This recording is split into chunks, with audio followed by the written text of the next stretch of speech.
The early 1700s saw the American colonies flourish. They were growing in population and prosperity.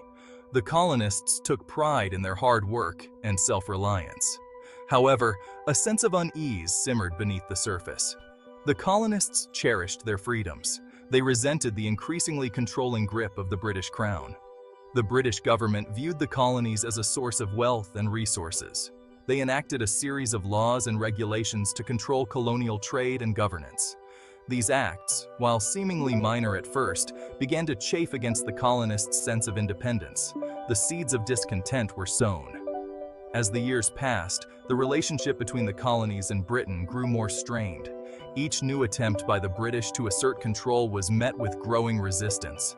The colonists felt increasingly alienated from their mother country. What began as murmurs of discontent grew into a chorus of defiance. The stage was set for a momentous clash. The mid-1700s marked a turning point in the relationship between Britain and the American colonies. The British government, burdened by debt from the French and Indian War, looked to the colonies for increased revenue. They implemented a series of taxes, including the Stamp Act of 1765. This act required colonists to pay a tax on all printed materials, from newspapers to legal documents.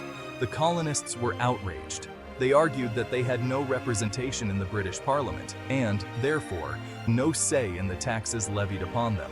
No taxation without representation became a rallying cry throughout the colonies. The colonists organized boycotts of British goods. Protests erupted in cities and towns. The British government, taken aback by the vehemence of the colonial response, repealed the Stamp Act in 1766. However, the damage was done. The principle of parliamentary supremacy had been challenged. The colonists had tasted resistance and found it empowering.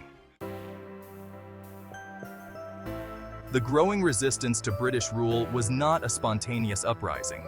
It was fueled by the passionate words and actions of a new generation of colonial leaders. Men like Samuel Adams, a fiery orator and organizer from Massachusetts, galvanized public opinion against British policies. Adams, through his writings and speeches, helped to shape the colonists' understanding of their rights and liberties. Another prominent figure was George Washington, a respected Virginia planter and military officer.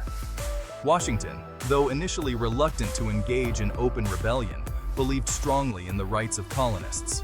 His military experience and leadership qualities would prove invaluable in the coming conflict. These leaders, along with countless others, helped to transform colonial discontent into organized resistance. They formed committees of correspondence to share information and coordinate action across colonies. They mobilized their fellow colonists through eloquent speeches, persuasive pamphlets, and acts of civil disobedience. The tension between Britain and the colonies reached a fever pitch in the 1770s.